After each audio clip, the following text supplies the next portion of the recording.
How to create microrooms without closing the space. Welcome to AI Home Planner, where you can discover practical ideas, smart planning strategies, and inspiring interior design for a home that looks beautiful and works beautifully. Today, we are exploring one of the most interesting challenges in modern living. How can one large open room feel spacious, organized, and intimate at the same time? A generous open living space can look spectacular in a photograph and still feel unfinished in real life. The sofa floats without an anchor. The dining table competes with the kitchen island. A work call becomes part of the television soundtrack. The problem is not that the room is too large. It has no smaller destinations inside it. The answer is the micro room, a clearly defined zone created without 4 permanent walls. It might be a focused office, a quiet reading corner, an intimate dining area, or a protected lounge. In this video, we will explore 10 ways to shape those places without losing daylight, long views, or the sense of openness you wanted in the first place. Before choosing a divider, begin with behavior. An open room should not be divided into equal rectangles simply because the floor is rectangular. It should be organized around what people actually do and which activities happen at the same time.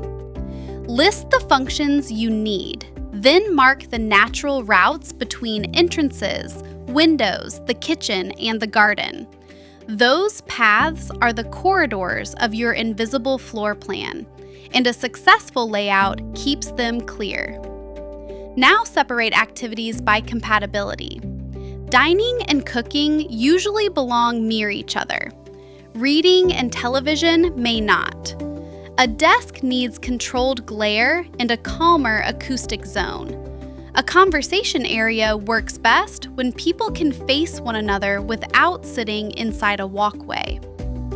Use painter's tape to test the boundaries on the floor. Walk the room during a normal weekday. If a chair blocks the route to the kitchen, or someone must cross the television view to reach the terrace, move the boundary before buying anything. Micro rooms feel luxurious when circulation is effortless, not like an obstacle course of beautiful furniture. The fastest way to create a micro room is to make the furniture face inward. Instead of pushing every piece against the perimeter, float the main seating group and let its orientation define the room. A sofa with its back toward the dining area creates an immediate edge. 2 lounge chairs turned toward the sofa complete the social enclosure, while a slim console behind the sofa gives that boundary a finished purpose. Place 1 rug beneath the conversation group. At minimum, the front legs of the sofa and chairs should sit on it. A small rug makes furniture look scattered. A generous one makes several pieces read as one island. Center the dining pendant above the table, not in the geometric middle of the larger room. Each zone needs its own visual center. Keep the palette related, but change the emphasis. The living area might use wool in curved forms, while dining repeats the colors in wood, leather, and cleaner lines. This creates distinction without visual noise. Furniture islands suit renters and rooms that change over time. They define purpose and improve conversation, but they only organize the eye. They do not stop sound or create true privacy. When the conflict is acoustic, the next solutions need more substance. When an open space needs a real office, a glass enclosure can provide separation without stealing daylight. Place it near a window or in a bright corner, using slim metal or timber frames so the structure feels precise rather than heavy. Clear glass keeps the longest view intact. Reeded or lightly frosted glass softens visual distraction while still borrowing light from the main room. The details determine whether the office performs well. Use a sealed door, acoustic laminated glass when noise matters, and an absorbent ceiling or rug inside. Plan ventilation before closing the volume. Built-in shelves can conceal cables and provide a calm background for video calls. Avoid placing the desk with bright glazing directly behind the monitor or behind the person on camera. Turn it perpendicular to the strongest window light for better comfort and a more balanced image. At night, warm shelf lighting can make the enclosure glow like a lantern, turning a practical room into an architectural feature. This strategy delivers connection and control. The office remains visually part of the home, but work no longer spills across the dining table, and kitchen sounds no longer control the day. A divider becomes far more valuable when both sides work. Instead of adding a thin screen in the center of the room, use a full height or nearly full height storage element to create two useful faces. The living side can hold a television, fireplace, art, or closed media cabinets. The opposite side can become a bookcase, dining storage, a coffee station, or a shallow desk. The divider need not reach both side walls. A passage at either end preserves circulation and lets daylight wrap around it. Open niches frame glimpses between zones, while solid lower cabinets hide clutter. In a smaller room, combine standard depth cabinets on one face with shallow shelves on the other. Align the divider with a beam, window bay, column, or furniture axis so it looks integrated. Repeat a material already present in the home, such as warm oak, stone, or dark metal. Soft shelf lighting makes the volume feel lighter after sunset. Because this element adds mass, it can calm an oversized room, anchor floating furniture, and reduce some sound transfer. It also returns the storage that open plans often lose. Rather than placing an object between two areas, you are creating a useful interior wall that earns the space it occupies. Sometimes the most effective boundary is overhead. A ceiling island can make a dining table, breakfast corner, or lounge feel sheltered even when the floor remains completely continuous. The simplest version is a large pendant composition placed low enough to create intimacy, but high enough to preserve sightlines. A more architectural version might use a recessed tray, a timber slat canopy, shallow beams, or a suspended plaster form.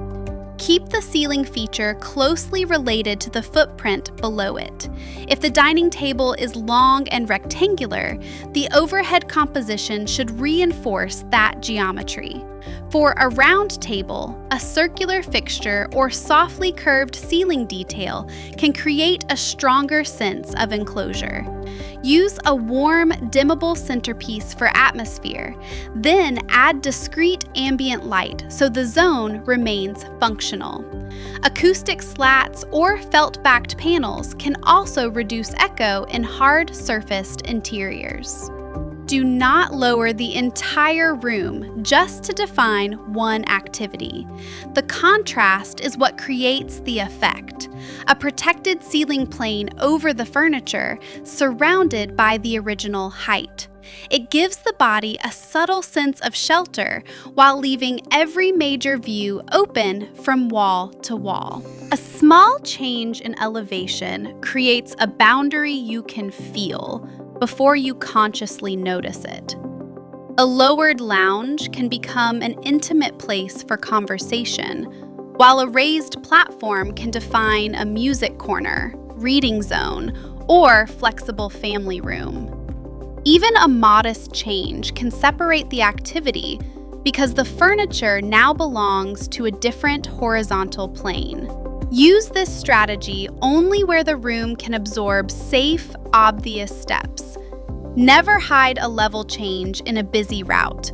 Mark the edge with integrated lighting, contrasting material, or a broad tread, and maintain comfortable headroom. Guarding may be required depending on local rules, so seek structural and safety advice before construction. For a raised platform, built-in drawers can turn the new floor into valuable storage. For a lowered lounge, Continuous perimeter seating can make the zone feel intentional and keep loose furniture away from the steps. In both cases, repeat one material from the surrounding room so the platform feels connected rather than staged. Elevation changes the relationship between people and the ceiling. A raised reading area gains presence. A sunken lounge feels calmer. It is permanent, but when proportioned well, it creates a room without inserting a wall into the view. You do not need to close a room to make entering it feel meaningful. A broad-framed opening, a pair of shallow side returns, or a sculpted arch can turn an undefined gap into a threshold. The moment the ceiling drops slightly or the side edges move inward, the eye understands that one zone is ending and another is beginning. Match the shape to the home. Clean rectangular portals suit crisp contemporary interiors. Soft plaster curves work beautifully with warmer organic rooms. Deeper openings can contain concealed lighting, display niches, or a change in wall finish that makes the transition feel deliberate. For a lighter intervention, use a half-height wall behind a sofa or dining area. It anchors furniture and can support a ledge, stone cap, planter, or slim cabinet while leaving the upper view open. Relate its height to the furniture. These boundaries suit a space that looks loose but does not need acoustic isolation. They add rhythm and make the home feel like a sequence of places. Use restraint. One strong threshold can organize two rooms. Too many arches and columns make the same space feel busy. Some zones need to be open most of the time and private only occasionally.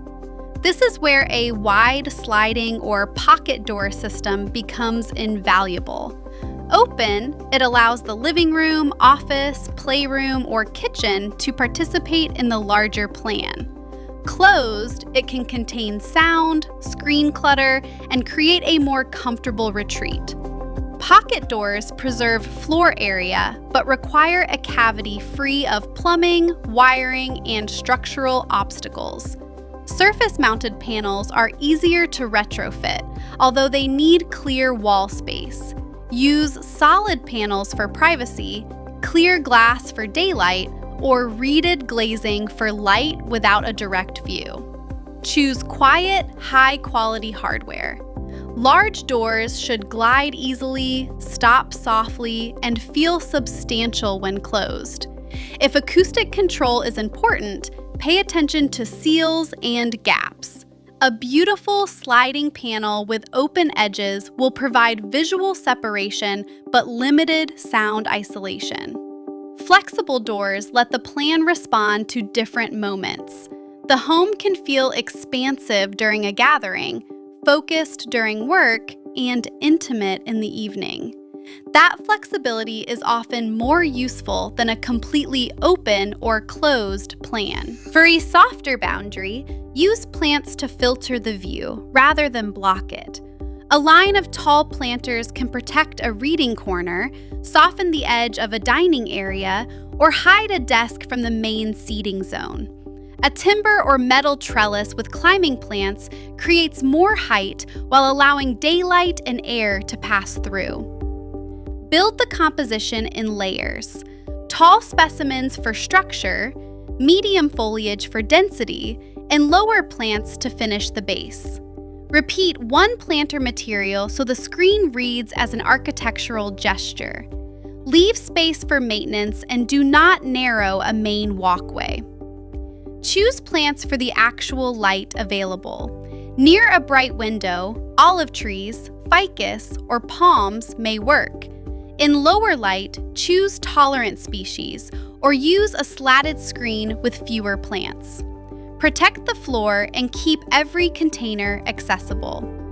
A living filter adds texture, movement, and calm. It will not create silence, but it can protect an exposed corner, soften hard architecture, and connect several zones through a shared natural element. The quietest boundary may be directly underfoot. A change from timber to stone can distinguish the kitchen from the living space.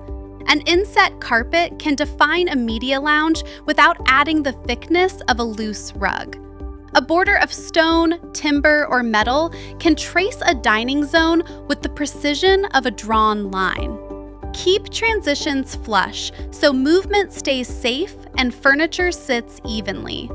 Align material changes with real points: the edge of an island, the center of a portal, a ceiling line, or the back of a sofa.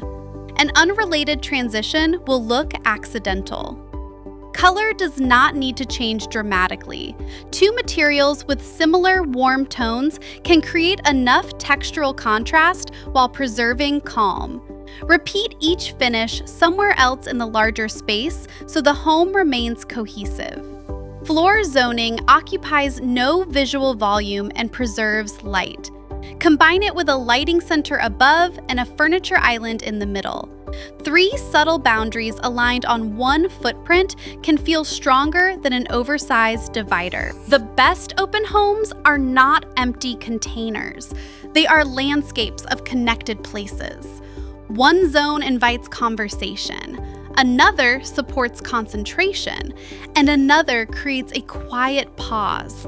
Yet daylight and long views still travel through the whole interior. Begin with behavior and circulation. Then choose the lightest boundary that solves the real problem. Furniture and rugs for visual order. Plants and partial walls for protection. Glass or doors for greater control. And changes in the ceiling or floor when the architecture itself should define the experience. You do not need to use every technique. 2 or 3 well-aligned moves can transform a large room completely. Tell us in the comments which micro-room your home needs most: a private office, a reading corner, a better dining space, or a quieter lounge. Subscribe to AI Home Planner for more practical design ideas that make beautiful homes work beautifully.